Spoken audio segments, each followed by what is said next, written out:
In a meeting of the American Chemical Society earlier last month, researchers from the J. Craig Venter Institute, headed by Dr. Britschker, have reported that they've made significant progress over the past year in their development of a microbial fuel cell.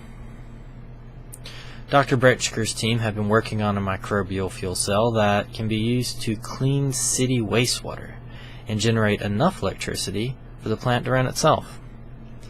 Yep, sewage that cleans itself. Now, microbial fuel cells aren't anything new. Back in 1911, English scientists were already publishing papers on electricity generated by bacteria. But we are making progress. Basically, biological fuel cells use microbes to break down organic matter and generate electricity in the process. The way these microbial fuel cells work is you have two compartments separated.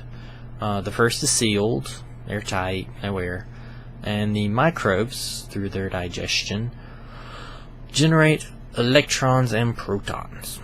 The electrons move along a resistor to the second chamber, and the protons move to the second chamber through a membrane.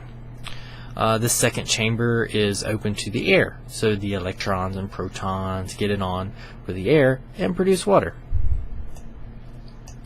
With these microbial fuel cells, they'll also be able to recover energy from the cycle, which could potentially allow the system to run on its own power. Also, with their current system, they'll be able to remove about 97% of the organic matter. And while that sounds like it's pretty clean, it's not. It's not anything you'd want to drink. In order to get water that's drinkable, you generally need at least 99.99% of the water to be disinfected. So there's still a ways to go. The researchers do believe that their microbial fuel cells will one day replace some of the existing steps in wastewater treatment, which would be pretty cool. About a year ago, they were creating microbial fuel cells that were turning about 2% of the usable energy into electricity, and this year they've been able to increase that percentage to 13%.